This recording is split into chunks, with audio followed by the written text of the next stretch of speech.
Just whoa! Okay. Jerry Seinfeld, slow down. I'm Gideon. I'm Andrew the hypocrite. I'm willing to laugh, just not this much.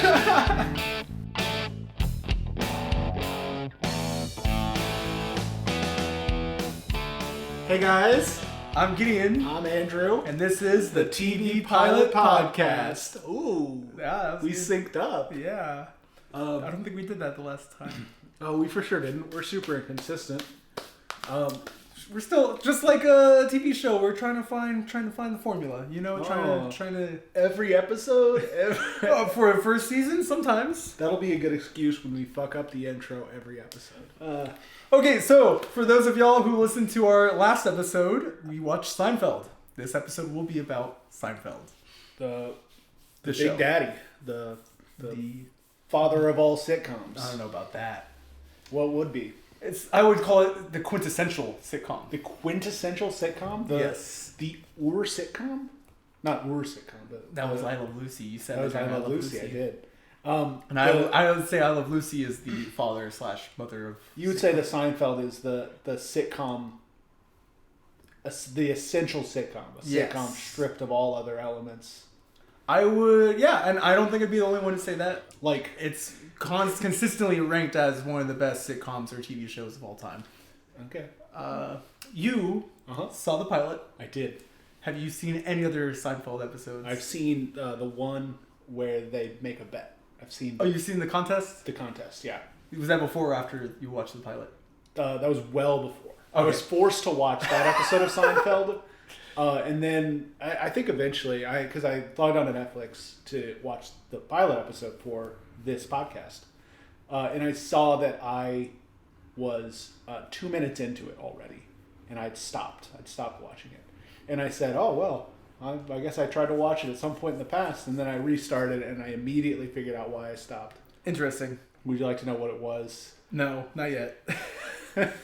I'll tell you. It'll come up. Yeah, so, I mean, I Love Lucy as revolutionized sitcoms and television. Mm-hmm. Seinfeld, I would say, did a very similar, was kind of the second coming of a sitcom revolution. I can get into that later, but... Mm-hmm. It sort of modernized it. There weren't a lot of, like, sitcoms in this era before Seinfeld. No, well, that's just not true at all. Well, fuck me then. But as much as I Love Lucy changed the way they did television and wrote television shows, Seinfeld did something very similar. Okay, so to get in, let's start with the pilot. Let's discuss the pilot first, not the pilot. Okay, so Larry David, co-creator and writer for Seinfeld, he had been in television for a while. He was a regular on SNL, wrote on SNL, acted on SNL, various other shows. Not a whole lot, but, you know, he'd been around.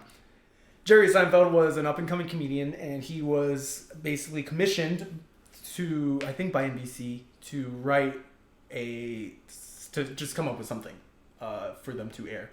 Uh-huh. And originally, I think, I don't know exactly how it went down, but it's mirrored in the show in that George, who was based on Larry David, kind of inserts himself in on Jerry's creative, like, endeavor. He does, yeah.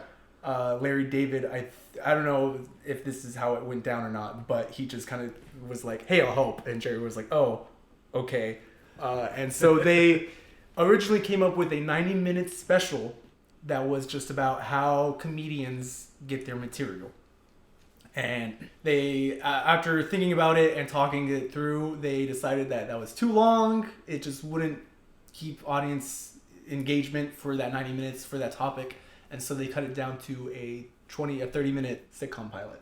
And so that's what they did. They wrote a pilot. So they submitted it, I guess, the idea, and executives weren't sure whether to film the pilot or not. And eventually one of them said, quote, oh, what the hell, let's see what happens. Classic. 9 seasons later, good for them.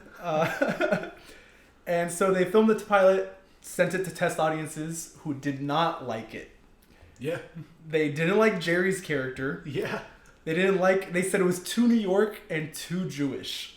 Whoa. Yes. Whoa. Yes. What test audiences were they It sending was this 1989. I don't know, to? Oh man. my god, it was just a normal... And they didn't like that nothing happened. Which is... Anyways, okay. After filming the pilot, Larry David said goodbye to Jerry Seinfeld. Because he didn't think it'd be picked up. And obviously, I don't know. That doesn't mean they have to not be friends or anything. But I think Larry David has good instincts. And Jason Alexander thought after filming there was no way the show would get picked up. But when they aired it, critics thought it was innovative and original and really enjoyed it. I don't know. Okay, I don't know about really enjoyed it, but they enjoyed the concept of the show. And so it got the smallest sitcom order in TV history. If you look up Seinfeld, season 1, 5 episodes. Yeah, I noticed that when I was scrolling through. It's season 1's 5 episodes, season 2's 12 episodes. Every season after that, it's like 23, 22, 25, yeah. whatever was usual for then. Yeah, I remember when I first was like, I'm gonna watch all of Seinfeld, because I grew up seeing, the more popular episodes, because my parents were big fans. And Seinfeld was on all the time. It was on the late 90s, every early aughts. Yeah, it was hard. Like, I've definitely seen bits and pieces of tons of episodes of Seinfeld. So I know all the characters. I know their personalities. I've just never sat down and watched an episode start to finish that I haven't been forced to do for something. I feel like, you're talking about, we were saying earlier that it's rated as one of the best sitcoms of all time, whatever, and you can maybe not enjoy it, but you have to recognize if you were born in the mid 90s or before, Seinfeld and it was on all the time. Yeah. It was popular, but decades. I don't understand why. Okay. So they gave him 4 more episodes and they didn't film them until later, and the second episode, like the rest of the season started airing almost a year after the pilot, because I guess it took so long to greenlight it. Yeah. Maybe. Well, they made a lot of changes, didn't they? Yes, that's true. That first episode? That in a little bit. Fun fact, Tony Shalhoub auditioned for Kramer. Really? Yeah. Here's another fun fact I found. Kramer's actor, what's his name? Michael Richards. Michael Richards auditioned for Monk. Oh, really? Yeah. I did not know. That would have... That would have been weird. That would have been very strange. Mm-hmm. I think he would have done a good job, but it would change. He wouldn't have done as good a job. No. It's hard to imagine anyone else as Monk. Yeah, Tony Shalhoub he owns that character. Yeah, so that's the before. Not a whole lot to talk about because there wasn't much with a lot of those. It was a lot of unknowns. Creators. Like not they didn't pick anyone famous. They didn't pick Animal Control had Joel McHale, who had a long sort of history in the acting business. They'd done Community, obviously. And then I Love Lucy, Lucille Ball and Desi Arnaz, they were both immensely famous for a while. Yeah. Before they even started I Love Lucy. So this one was sort of a lot of new actors, actresses. Michael Richards, he'd been around for a bit. He was on an episode of Cheers. Do you want to talk about anything you researched so it's not just me talking for half? Yeah. Shit, not really. Okay. No, I looked at what a lot of the actors did after Seinfeld. It just seemed to me like, Jason Alexander's gone on to do a lot of, he had a lot of TV shows, TV movie roles, I think, after the end of Seinfeld. And he does a lot of voice acting work as well. He does? Mm-hmm. Interesting. He is in the new Harley Quinn series on HBO. He is Cy Borgman. Interesting. Interesting. He does have I could see him getting the voice acting. He has a very distinct voice. So that did surprise me. Michael Richards. Yeah. Had a bit of a run-in with... Yeah, he had some rough moments. His own racism and kind of career is petered out. Obviously, Larry David's doing Curb Your Enthusiasm. Use that cut. Thank you, Godfrey.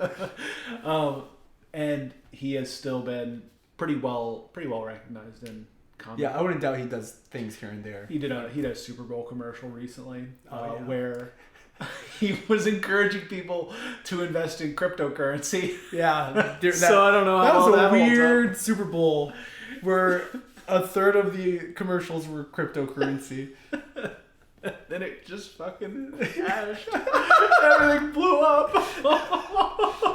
He's like, bet you idiots still want that Super Bowl commercial money. And then some other people were in Seinfeld too. Julie Louis-Dreyfus? You're not gonna talk Julie Louis-Dreyfus is in Veep. She's done a lot of work. She's probably the most successful, I think. I think so. After, like, between before and after, I think Seinfeld maybe fame-wise, I mean, obviously, like we said, Michael Richards kind of petered out. But her and, I would say, Jason Alexander are neck and neck in terms of who's more famous. I would say people would know Julia Louis-Dreyfus, and they would know George from Seinfeld. That's fair. Totally fair. She's actually known for, quote-unquote, breaking the Seinfeld curse because those three actors had trouble. They all tried to start their own shows afterwards. I forget the names because they didn't do well. None of them were long-lived. They were all canceled fairly quickly, which was kind of paradoxical in the fact that you think people would want to watch these actors that were so beloved in Seinfeld. And that's kind of all they needed to get watchers. Obviously, you need good writing, whatever. I don't know. I haven't seen any of these shows, but she had a show in 2006, 8 years after Seinfeld ended, The New Adventures of Old Christine, that one of those actors had a show that kind of lasted. It only ran for, I think, 4 seasons, but it was fairly successful. And then she went on to do Veep, which is fairly critically acclaimed. I think she's won multiple awards for that. Yeah, she's done voice acting. She was in Bug's Life towards the end of Seinfeld, if not right after Seinfeld. Yeah. She was Princess Ant. Princess Ant? I love that movie. I forgot her name. I don't remember the names of any of those. In fact, she was the reason they did those outtakes at the end of Bug's Life, those fake outtakes, was because she was known for having a very infectious laugh. And so it would, during Seinfeld, when she would break, it would cause other people to break, and there were some pretty funny outtakes, and she does have an infectious laugh. It's just it's fun watching those outtakes. There's a good chance Jerry Seinfeld will be the first comedian to be a billionaire because of Seinfeld residuals, syndication rights, and just he's such a name.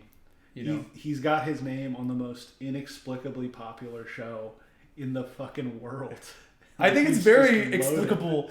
I don't know. Explic it then. Fucking explic it to me. So Seinfeld pilot did not do well, but it would power through, and its first 2 seasons still weren't, like you said, it only got 5 episodes, then 12 episodes, and the ratings weren't quite there.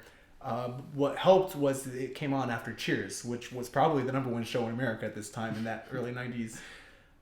Cheers was second to last place first season, and then was the #1 TV show, and I think has the second most watched finale of all time, if not first.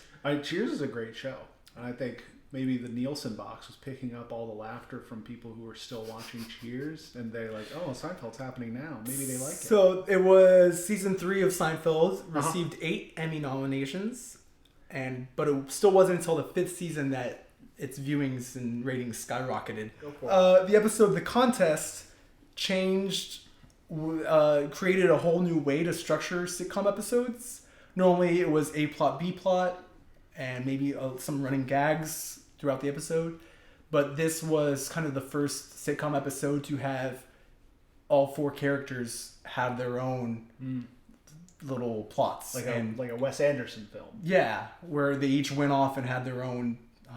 can't think of the little word. adventure. Yeah, their own adventures and experiences, and then all just came back together at the end. And I didn't realize that was like groundbreaking. Is that... No, yeah, see? Oh. And most notably, Arrested Development did that a lot with their characters. Oh, they love that, yeah. They love showing the same thing from like 3 different perspectives. And Elaine was a trailblazer for women in television in the fact that she was just as offensive and brass as the men in the show. Yeah. And she proved that, you could focus on a woman's love life as well as her career in a TV show. And that helps with like Liz Lemon in 30 Rock and Sweet D in Always Sunny. Elaine, Julia Louis-Dreyfus plays Liz Lemon on an episode of 30 Rock. Yes. Where it's like it's a live sitcom. It's a live showing of 30 Yeah. Rock. And so because Tina Fey couldn't be in two places at once, when they had flashbacks, the camera would pan over and it would be Julia Louis-Dreyfus. Julia Louis-Dreyfus. Yes. Larry David's, like, one of his main rules was no hugging, no learning, which meant that no matter what happens, they did not change. Those characters stayed the amoral people that they were from the beginning. And that paved the way for sitcoms to be about amoral characters, like Always Sunny, Curb Your Enthusiasm, which, I mean, Arrested Development, plenty of examples Veep. of. I haven't really watched Veep, but I mean, Veep is, I don't know. There's certainly some bad people, but they don't. And then they don't especially change. Always Sunny. Yeah, It had the fourth most watched TV finale of all time. It was so widespread watched. Words. Frank Sinatra had a heart attack during the airing of the finale, and the ambulance got to the hospital in record time because there was no one out on the road. People were inside watching Seinfeld. TV Land didn't air anything during the time slot, and it just had like a graphic with like post-it notes that said, we're fans of TV. That's why we're watching the Seinfeld finale. We'll be back at this time or this time. I feel like that was weird advertisement for TV Land. Like, what are they trying to do there? I don't know, dude. Maybe they really couldn't think of anything. There was a show at the time called Dharma and Greg, and the episode that came on the night before was about the couple trying to have public sex because they knew everyone would be inside watching the Seinfeld finale. It was that. I feel like the pilot is so far and away different from the show that you're describing. Yes. Because it's bad. You were. I'm not. I don't want to hold this back anymore. Like in the last episode, you asked in our last episode, you asked, "Is it a pilot in the traditional sense?" And I had no problem saying, like, "Yeah, it is." Like, it's very. The humor is similar. Like the style is there. Because we've screwed up on this 2 times before with I Love Lucy and Animal Control. They were just shows. They were just shows that got made. These were first episodes, not necessarily pilots. Yeah. This was a pilot. This was they legit put pilot. this out. They recorded it almost a year before they recorded the rest of the series, and they almost even didn't get a series. This episode of Seinfeld, it feels so different from the rest of the series that I'm mad about it. Let's talk about the pilot. That's why you're here, right? Yeah.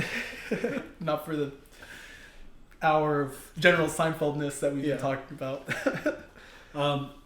The pilot starts out with some bad stand-up from Jerry Seinfeld.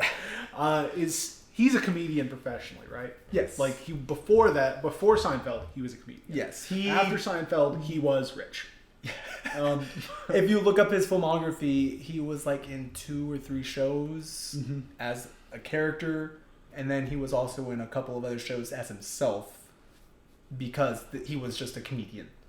Yeah. He wasn't an actor. So the pilot is structured to tell this story of Jerry has a woman friend who's coming into town, someone he met in Michigan named Laura.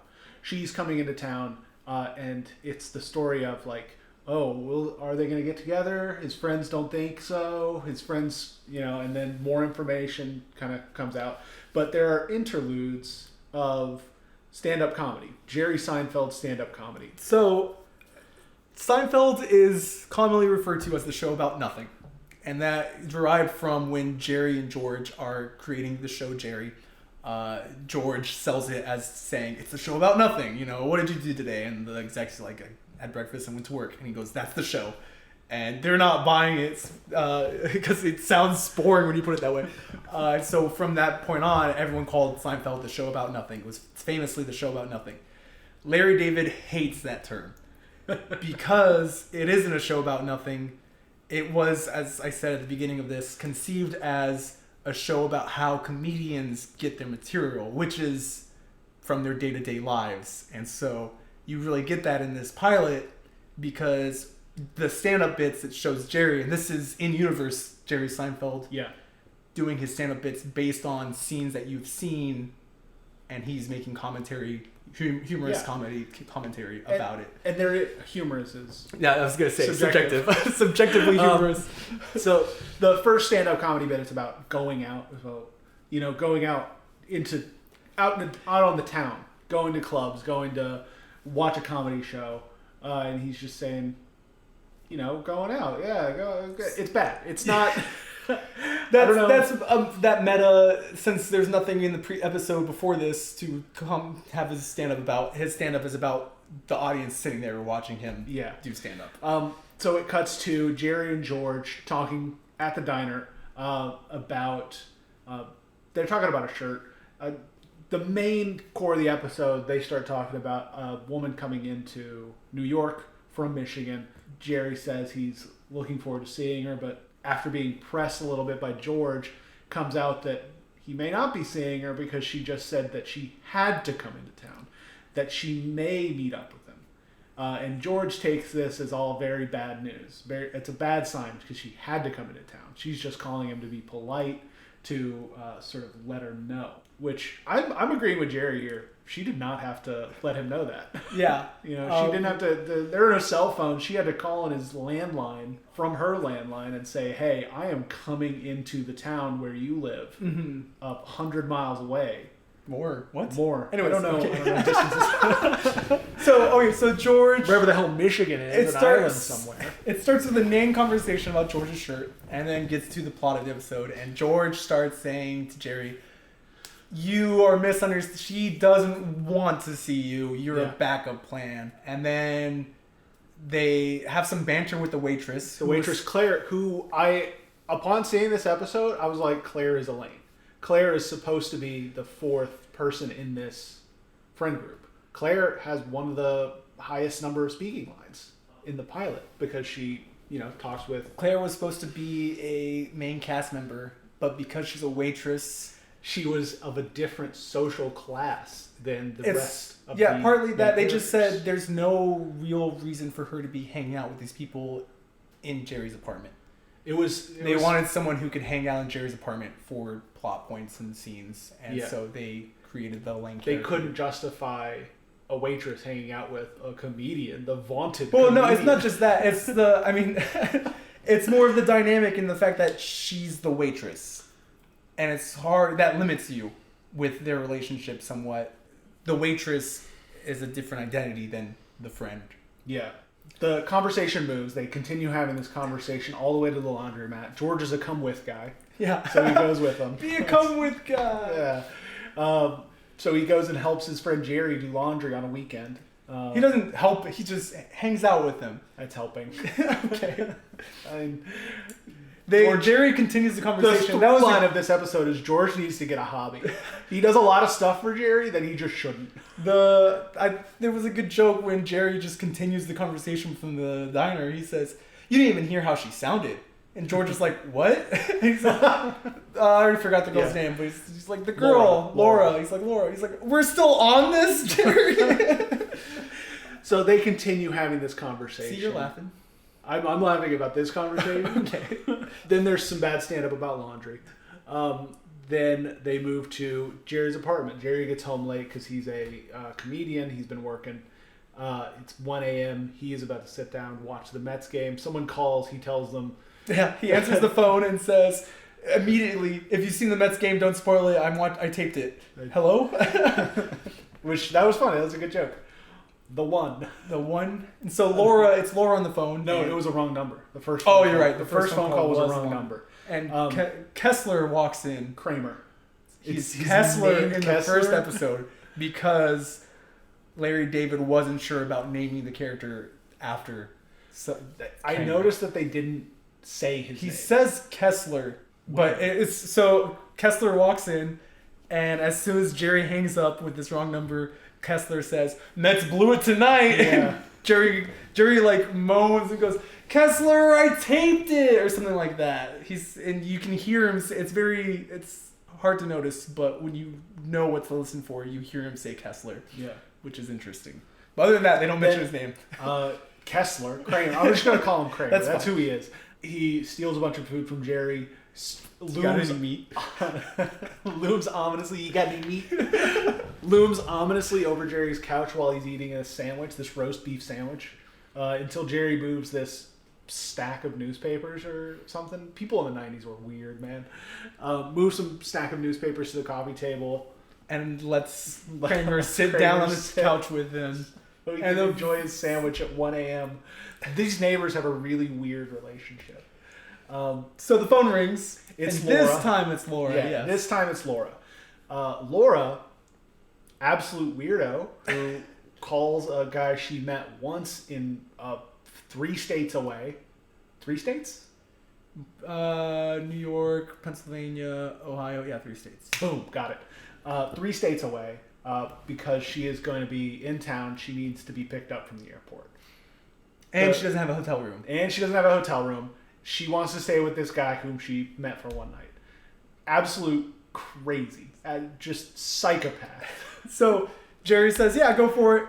And then he's talking to George again. They're bringing in a cot for her to stay on. Yeah, it's like just a big roll. To quote Kramer, why give her the option? Like, yeah. It's and George is helping him carry this in. And George, the all-knowing George, does a 180, full 180 and says, oh, yeah, she's interested in you. Well, because of course she is. Because that's what you're thinking. This woman, if she wasn't interested in him, it would be insane to do this, to call a guy out of the blue. It's inexplicable. Like, yeah, there are thousands of hotels in New York. And that's true. You know? There are thousands of cabs, too. Why you got to get your friend George to pick her up from the airport? And then there's some bad stand-up about Jerry Seinfeld not understanding women. And then George and Jerry arrive at the airport to pick up a non-family member or a close friend. Just some random woman that Jerry met several months ago in Michigan. And gives her a ride from the airport. George is a ride or die friend. Like this whole time, so as they're waiting for her to leave the gate, the plane, terminal. This was pre 9/11, so they were there at the gate. So waiting for her to leave the plane. They were basically disembarking. They were basically waiting like. They used to do that. You could stand at the gate and watch the plane take off with your family member or whatever. It's strange now, I guess, but. Yeah. Anyways, they're discussing. Okay, well, when will I know if she's interested or not? And there's banter about that. And so the whole rest of the episode, you're wondering along with Jerry, like, is she interested or not? Yeah. And it's humorous watching Jerry try and figure this out as well, asking some questions, and he agrees to go on like a 4-hour boat ride around New York with her because that's what she wants to do. And. Then his phone rings. This is basically the end of the episode. And it's for her. He gives it to Laura. And Laura kind of has a discussion/argument with this person. Like, oh, I'm fine. Oh, calm down. Whatever. I'm not going to do this right now. Okay, bye. She says to Jerry, no, don't ever get engaged.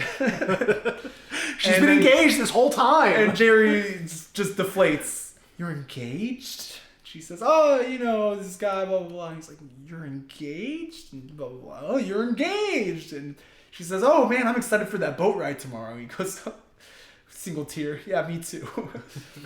And then it ends with more stand-up about Jerry Seinfeld not understanding women. Yeah. That's, okay. He doesn't know what cotton balls are for. Do you? They're cleaning up makeup. They're absorbent. Fair enough. All right. It's rough. It's rough. It's rough. Real rough. I mean, as a big fan of the show, I will admit it's rough. Any fan of the show will tell you it's rough. But at its core is Seinfeld.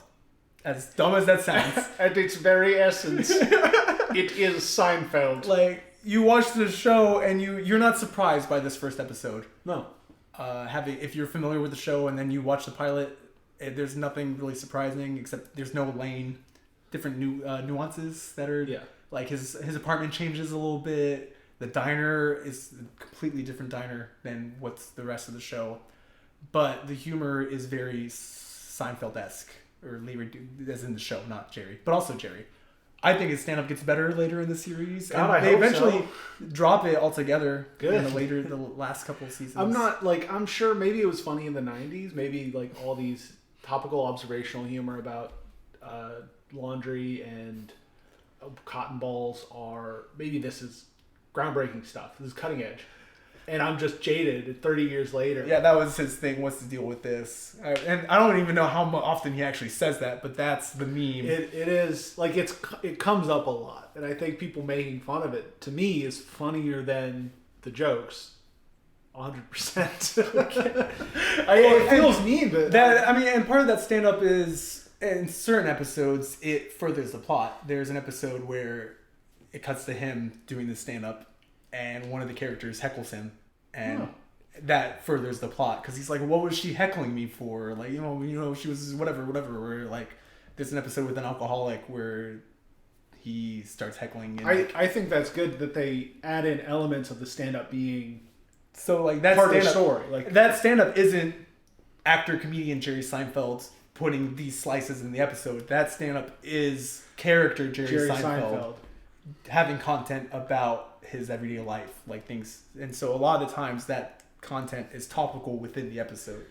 So if it's stand-up comedy written for. I don't know where this question is going, but I'm going to say right now, I don't know. Okay. No, it's stand-up comedy written for a sitcom. Does that make it less funny because of the context that it's in?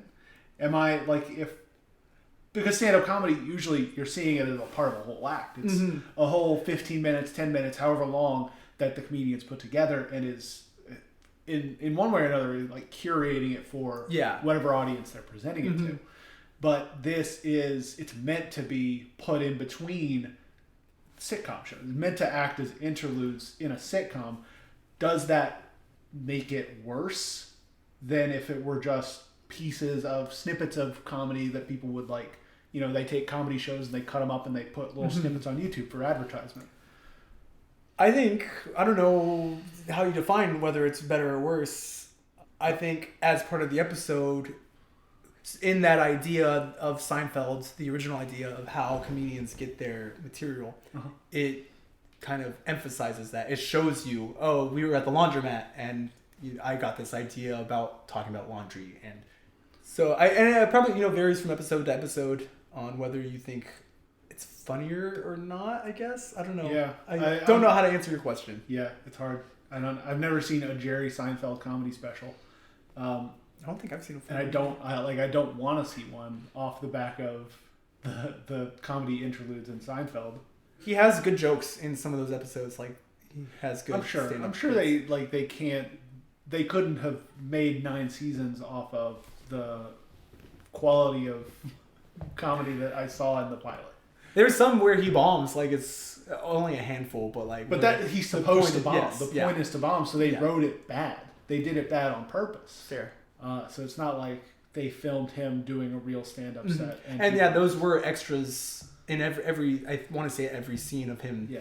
Those are extras who are getting paid to laugh. Yeah, the people in the audience, they were laughing, but they were like, they had to laugh. It's SAG. They're unionized. They have to laugh. But also, like I said, I mean, there's plenty where what he's saying like gets a good chuckle. So, I mean, I would say for this episode, skip the first season of Seinfeld. No. Well, okay. There are good, I don't want to there's so much good content in Seinfeld that as a fan, that like the second episode is when they introduce the idea of Art Vandelay. No. Okay. And there are this things. This is the TV pilot podcast. So I mean, they do a good job of introducing George, Jerry, and Kramer's characters. They do. Those characters don't really change. You get into a little more about George being a horrible little man, to put it, who tries to poison his boss at some point. They set up the characters, they set up their relationships, and they set up essentially the setting, which is New York. Yeah, those three do evolve a little bit over the next I want to say 1.5 seasons because season 1's so short, but over the next couple seasons, the next but series of they episodes. do stay. It's not like Parks and Rec where Leslie Knope changes a whole lot between season 1 and 2, where she goes from an airhead ditzy idiot to a empowered woman trying to make it in the government and actually is effective and good organized. at her job. Yeah. They at their core they stay those goofy characters. That's good. I'd be willing to watch more Seinfeld just based off of what I know. Yeah, and had the passion and zeal that its fans seem to defend the show with. There's no reason to not skip the first 2 seasons. I'll put it that way.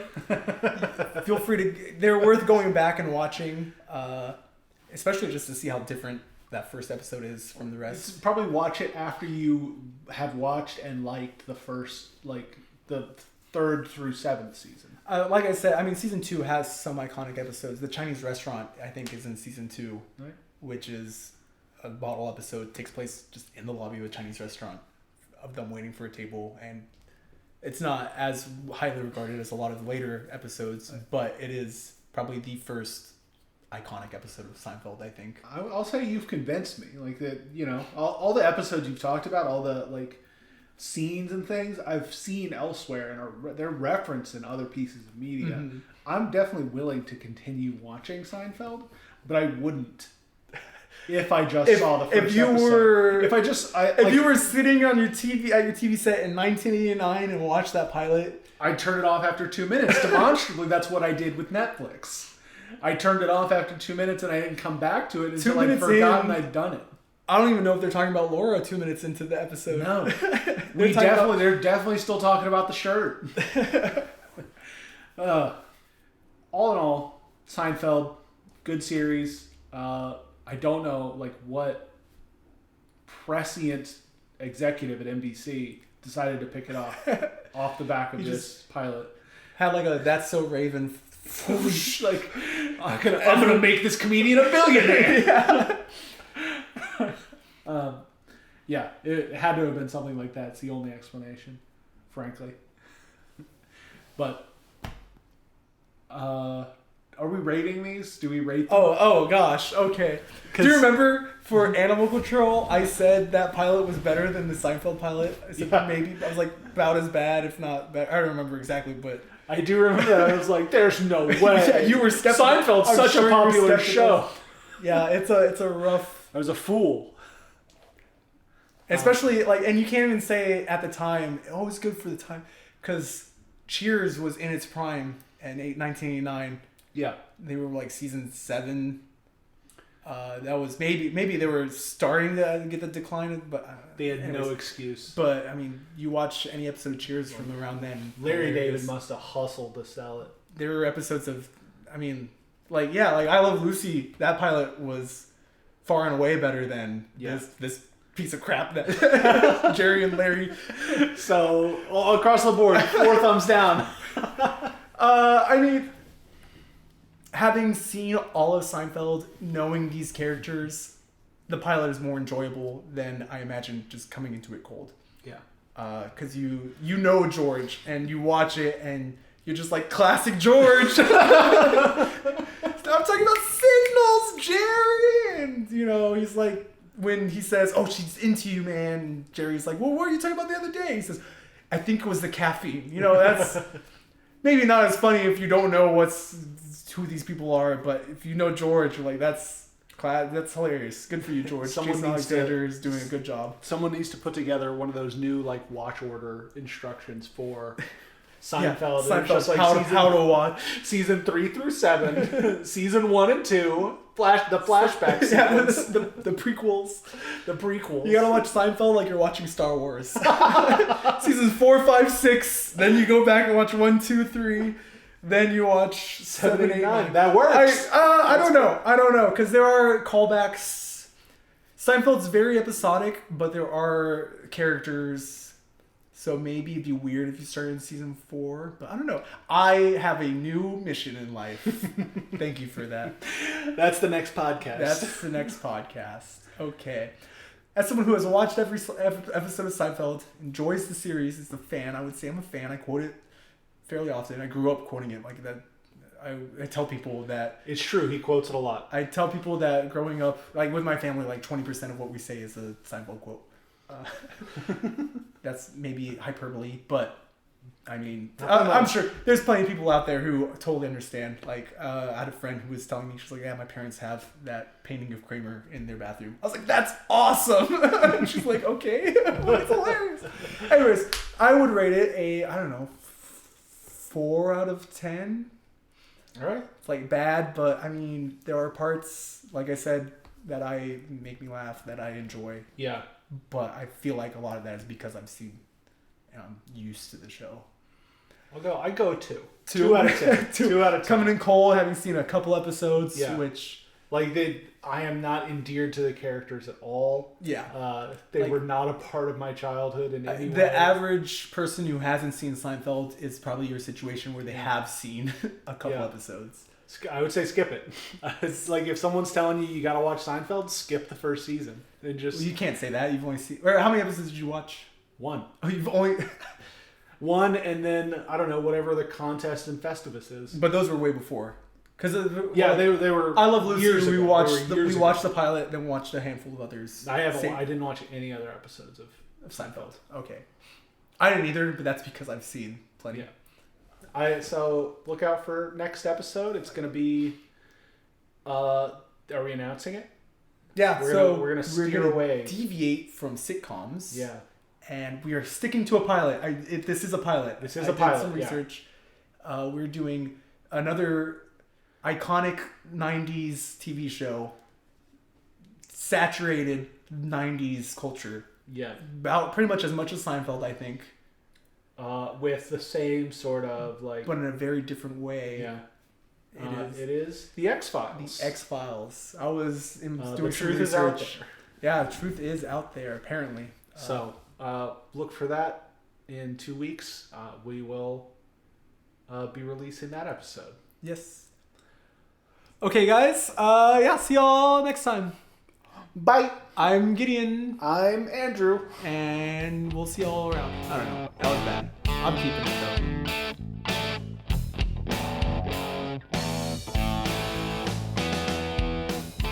Let's see if we get a 30-minute episode out of this. Was telling myself on the drive down here, you gotta keep it succinct, don't go too off, and I feel like I could have been a lot worse.